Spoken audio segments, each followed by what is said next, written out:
the Indiana Fever recently accomplished something that no one anticipated. Furthermore, the biggest surprise wasn't even Lexie Hull's defensive masterwork throughout the playoffs. Everything that was wrong with our perception of this squad was made clear by what transpired in the elimination game versus Atlanta. Additionally, the true tale of their run to the semifinals will cause you to reevaluate all of your preconceived notions about championship basketball.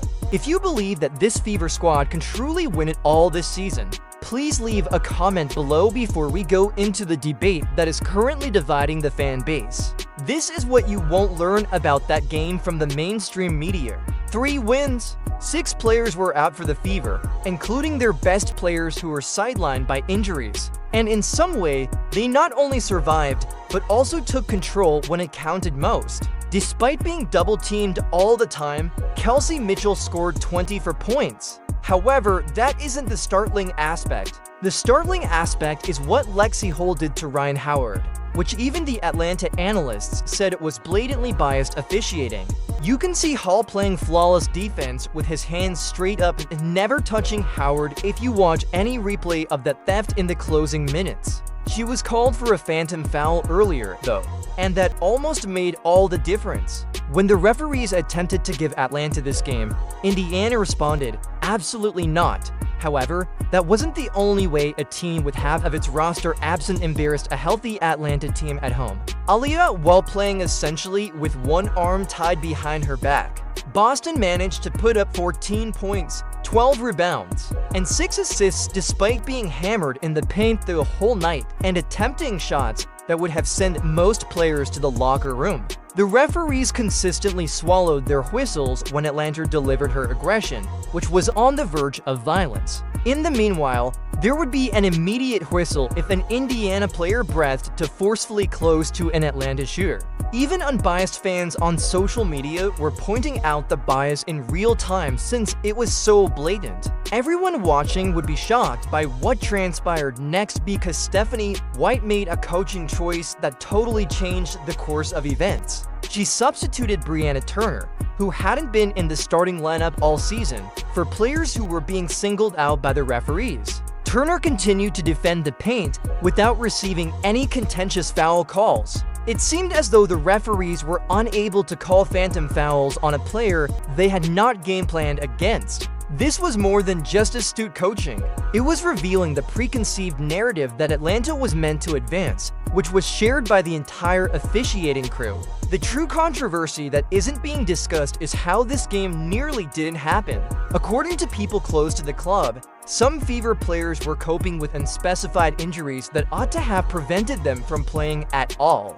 Because the roster was so thin, players who could barely walk during warm-ups were suddenly required to play for more than 30 minutes. Odyssey Sims had to step up and provide 16 points and 8 assists while picking up plays on the spot, despite not even being a member of the squad for the majority of the season. Several players allegedly objected to even donning suits, but they did so because they realized it was their only chance. This is when things go even more crazy. Videos taken inside the Gateway Center Arena reveal entire sections are deserted. Despite the venue's stated attendance of little under 4,000, even filling their stadium for a postseason elimination game was impossible for Atlanta. Nevertheless, their goal is to become a dominant franchise. For the majority of the game, however, the home audience was quieter than the traveling Indiana supporters. The Dream organization reportedly added fake crowd noise to the broadcast to give the impression that they had more support because they were so embarrassed by this. On social media, a number of gamegoers attested that the audio in the arena didn't correspond with what they experienced in person. The most startling disclosure, however, was made in the locker room following the game when Natasha Howard dropped a bombshell that was hardly captured by the cameras. She stated that this team had experienced every possible circumstance this season. She did not, however, disclose in public that they had been operating throughout the year in a poisonous atmosphere that was fostered by particular media narratives. This performance was driven by the unrelenting criticism. The claims that they were a one-player team while Caitlin Clark was healthy, and the skepticism that they only qualified for the playoffs due to an easy schedule. The goal of Howard's hustle efforts went beyond simply winning a match. Their goal was to disprove each and every hater.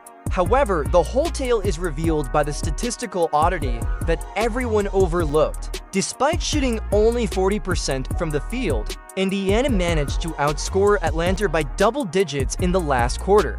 Unless one team dropped up entirely, how does that occur? With 5 minutes remaining, the Dream players already appeared defeated, and their body language spoke for itself. Like in Game 1, they thought the referees would save them. They folded more quickly than a house of cards when that didn't occur.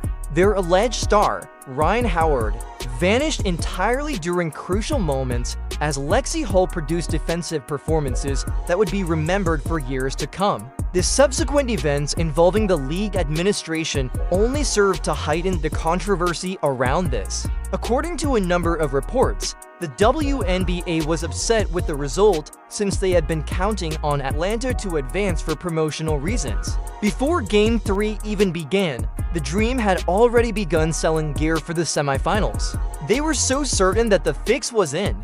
The group lost thousands of dollars in wasted inventory when all those pre-printed shirts had to be destroyed after Indiana's victory.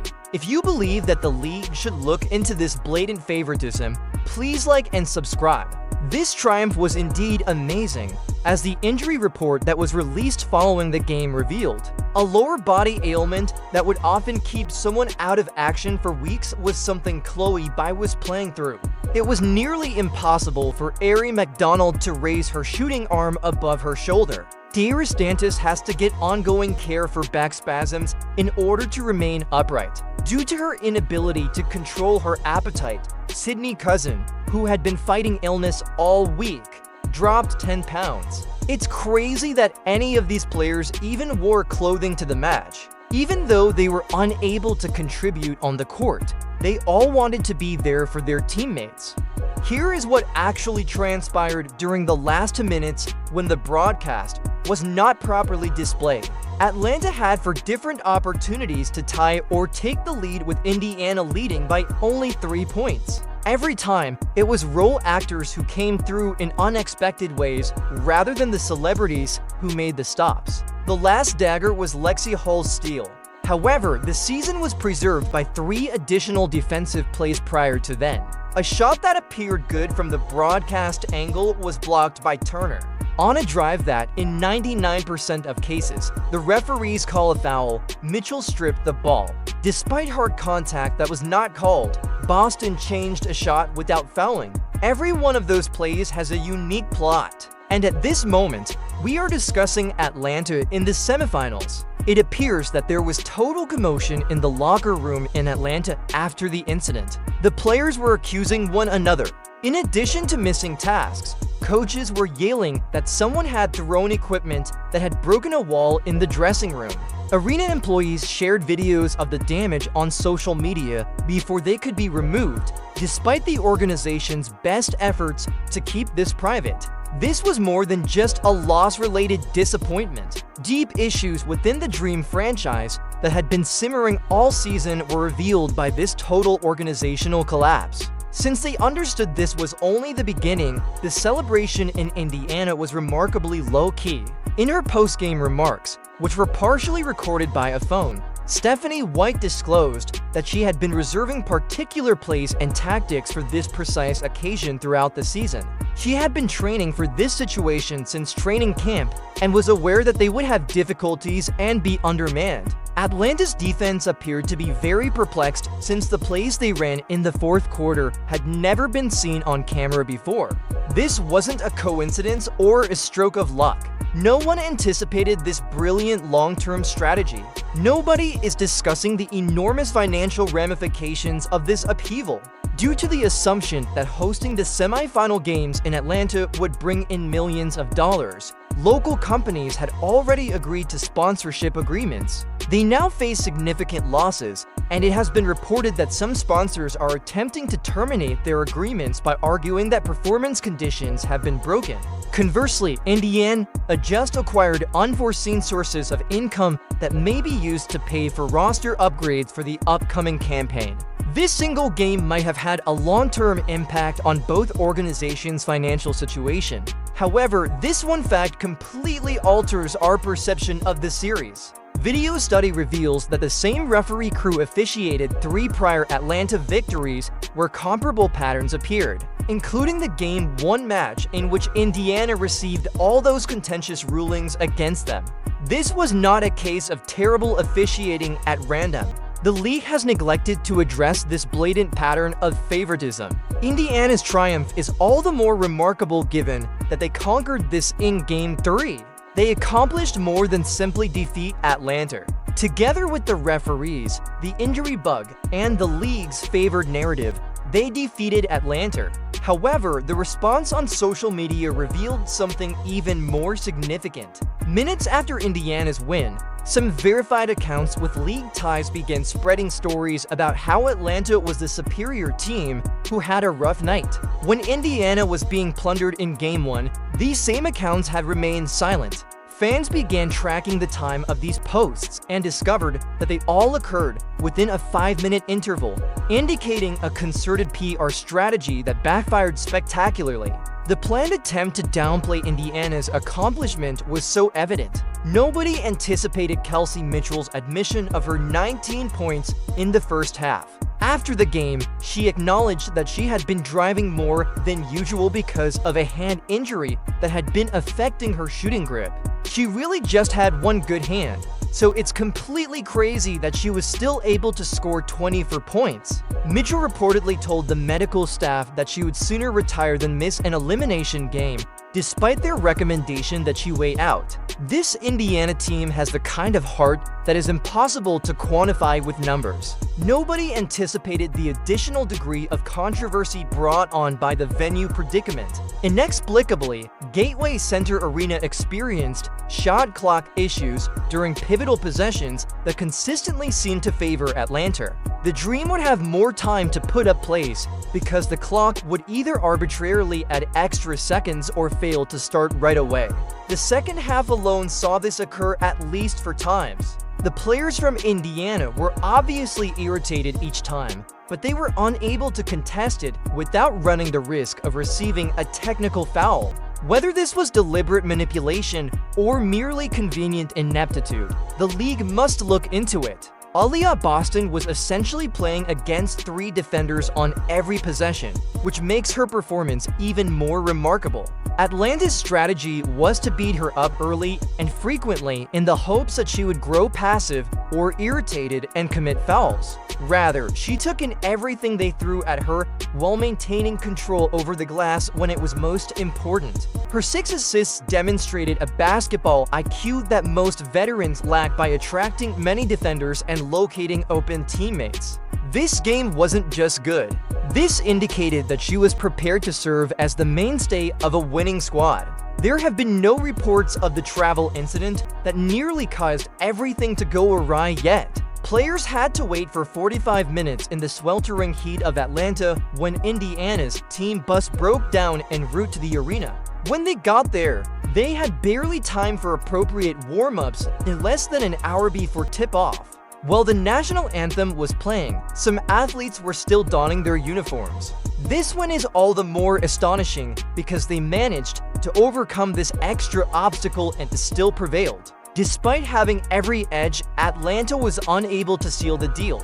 This is the clear evidence that something unusual was taking place. According to statistical study of foul calls, Indiana received 3 times as many foul calls in comparable circumstances as Atlanta. Atlanta was called only 26% of the time when both teams made identical defensive plays, compared to 78% of the time when Indiana was flagged. This variance is not typical. Any valid inquiry would be supported by this statistical evidence of bias. You can infer all you need to know about the league's priorities from their failure to address this issue or even to acknowledge the discrepancy. It's not simply a basketball story that the Indiana Fever are making it to the playoffs for the first time since 2015. It's a tale of triumphing over institutionalized discrimination, severe injuries, and a whole league apparatus that wanted them to fail. They demonstrated that every challenge can be conquered with heart, willpower, and excellent coaching.